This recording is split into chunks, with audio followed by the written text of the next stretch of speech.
the severity of it yet. And then Joe, I believe, was an ankle, and he came back and finished out the game. Was it a little scary for you there for a minute, just having to throw Morris out there?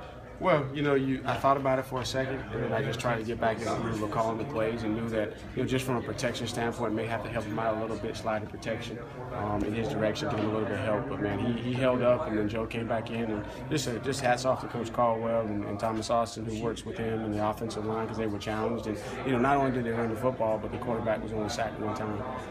Considering last week we had a couple of struggles in both areas. Did you know Ali was in the house? I heard he was going to be here, and I wish I would have had the opportunity to see him. Obviously, he's just a tremendous man. He's done a lot for the community here, so I'm sure it was a special moment when we honored him. Thanks, Tom. You've probably been asked this. What's it like to get the first ACC road win, especially going into the ACC portion of the schedule? Well, every win is big. The most important game on the schedule is the game that you're playing. But last year, in the same scenario down at Florida State, we didn't finish the deal on the road to open the season. The ACC schedule. And we understand that we didn't win the division tonight, but it is good to go on the road, overcome some adversity, and get a win. With Deshaun throwing 2 interceptions tonight, is that something that concerns you?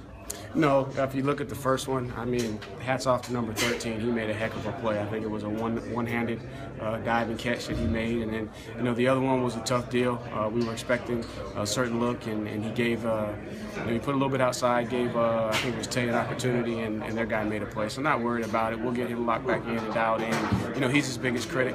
He's going to be harder on himself than we could ever be on him. So he's going to study the tape. He's going to figure out what the issues are, and he's going to correct them. Clemson's first trip to Louisville this week. What did you think of the environment here?